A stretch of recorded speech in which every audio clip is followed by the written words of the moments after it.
Okay, so this time we're looking at something completely different. Yeah, this one is a deep dive Secret marriages of gods and men. into a document called Liber 24. This Liber 24 document sounds like, I don't know, something straight out of an ancient mystery cult. It claims to be from a secret society, and just that alone makes it fascinating. Right. You know, imagine secret teachings, hidden rituals, a whole world hidden beneath the surface of our everyday lives. It's like something out of a Dan Brown novel. But even more intriguing because these kinds of societies and the ideas they explored have existed throughout history. Secret societies are real. Yeah, it definitely piques the curiosity, but it also feels a little, I don't know, daunting. Sure. This document is dense, full of esoteric language and symbolism, and some of the claims are, well, let's just say they're not for the faint of heart. Yeah, well, that's where a deep dive comes in handy, wouldn't you say? We're here to unpack these ideas, to separate the historical fact from the myth and speculation. Now remember, these kinds of texts often use symbolism and allegory to convey their meaning.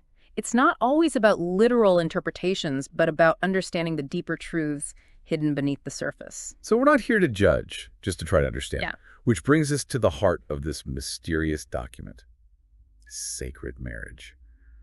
What does that even mean in this context? Well, it's not your typical trip down the aisle. The text presents several interpretations, all weaving together like threads in a mystical tapestry.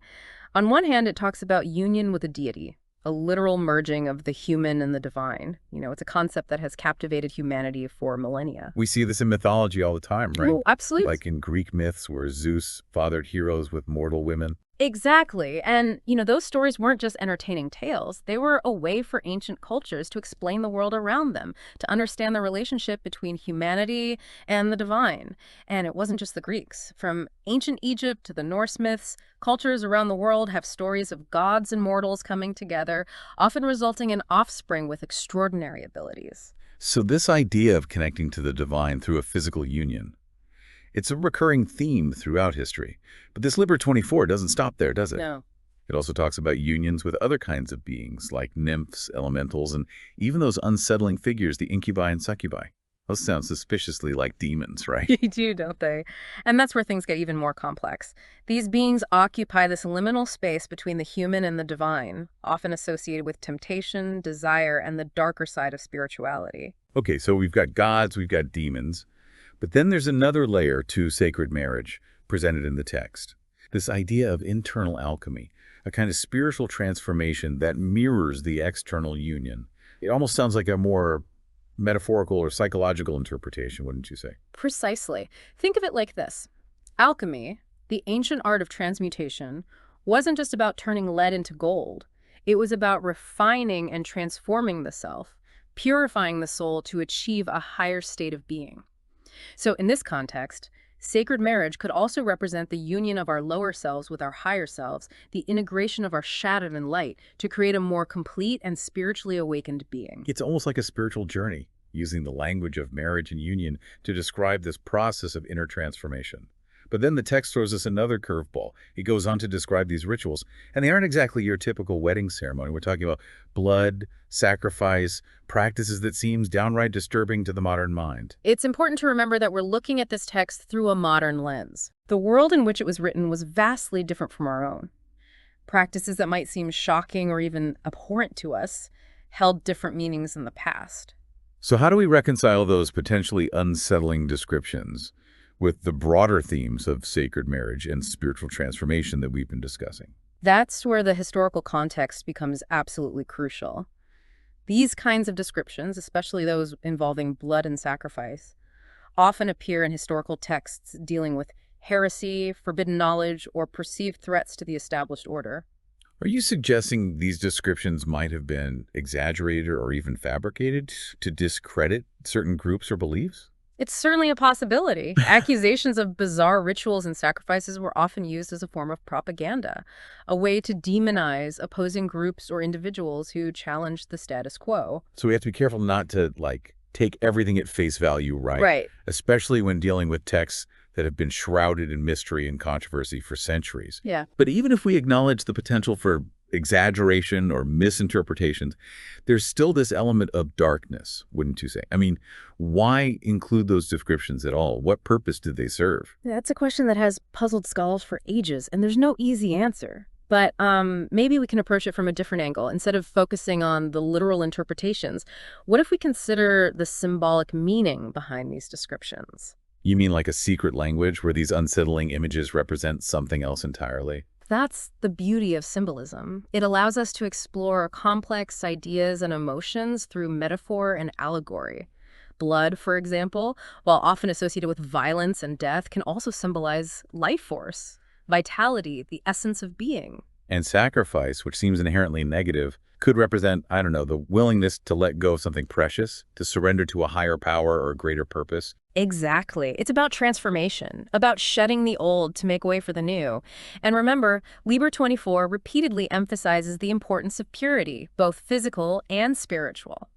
Perhaps these descriptions, however unsettling they may seem, are meant to challenge our perceptions, to force us to confront the darker aspects of ourselves as part of the spiritual journey. It's like those ancient initiation rituals where candidates had to face trials and tribulations to prove their worthiness. Right. Maybe these descriptions serve a similar purpose, acting as symbolic tests or gateways on the path to sacred marriage.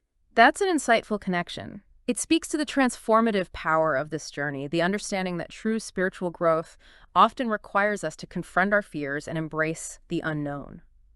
And speaking of symbolism, Liber 24 is practically overflowing with it. We see references to the sun, the phallus, this enigmatic figure named Babylon, each symbol carrying layers of meaning. Yeah, the symbolism. I wanted to ask about that. Sure. Let's start with the sun. That one seems a bit more straightforward. It does, doesn't it? The sun, in many cultures, represents enlightenment, divine power, the source of life itself. It's that radiant energy that illuminates the darkness, both literally and metaphorically. So in the context of sacred marriage, could the sun symbolize the divine spark within us, that which we seek to unite with? Precisely. It's that inner light we cultivate through spiritual practices, the goal of our alchemical transformation. Then there's the phallus, which, as you can imagine, has a long and complex history of symbolic interpretations, but in its essence, it often represents fertility, creative power, the generative force of the universe. And how does that tie into this idea of sacred marriage? It seems a bit more physical, wouldn't you say? Absolutely. And that's crucial because remember, Liber 24 doesn't shy away from the body, from the physical experience of being human.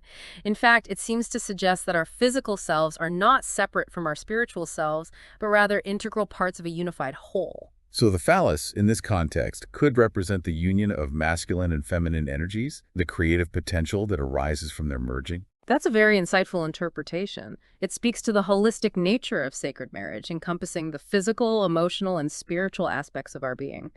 And then we have this intriguing figure of Babylon. Ah, yes, Babylon. This one has me stumped.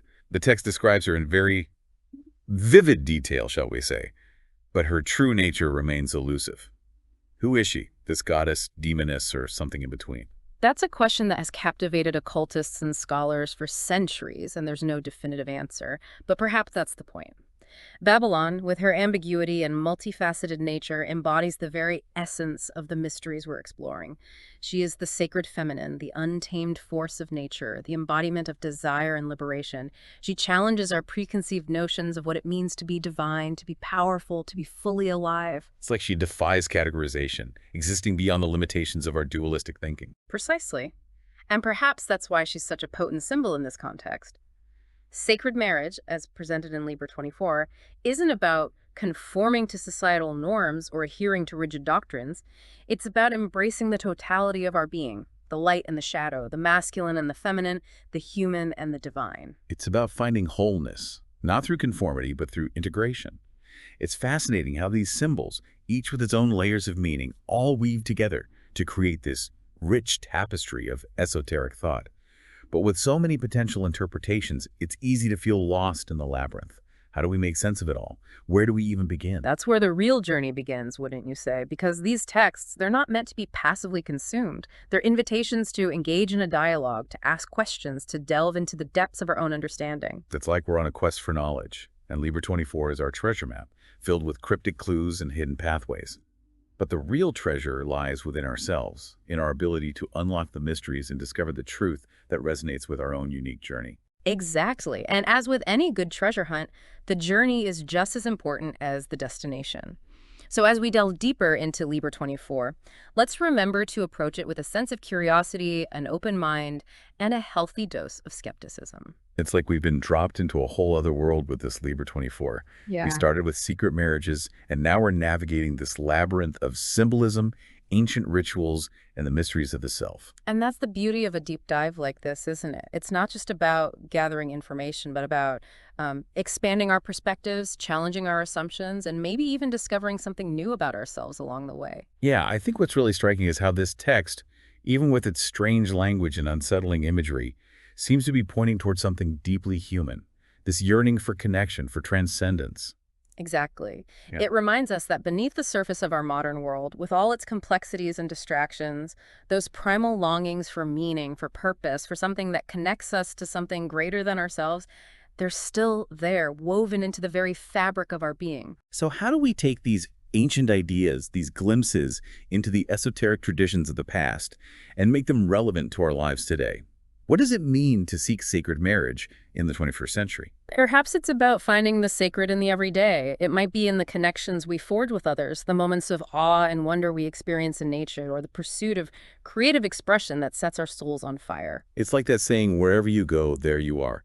Maybe sacred marriage isn't about a physical location or a specific ritual, but about an internal shift, a way of seeing the world and ourselves with more open hearts and minds. Precisely. It's about cultivating that inner sanctuary where we can connect with our own deepest truth, where we can integrate the light and the shadow aspects of ourselves to become more whole, more authentic beings. And perhaps by doing so, we create ripples of transformation that extend outward, impacting not just our own lives, but the world around us. It's like that idea that the personal is political, that the changes we make within ourselves have the power to create positive change in the world. That's a pretty powerful thought to end on, wouldn't you say? Indeed, and it leaves us with a question to ponder. How can we, in our own unique ways, embody the principles of sacred marriage in our daily lives? What can we cultivate within ourselves, and how can we share those gifts with the world? It seems like every answer leads to more questions, which is probably a good thing. It keeps the journey going, right? Absolutely. The pursuit of knowledge, of self-discovery, it's a lifelong adventure. And as we've seen with this deep dive into Liber 24, sometimes the most unexpected paths lead to the most profound insights.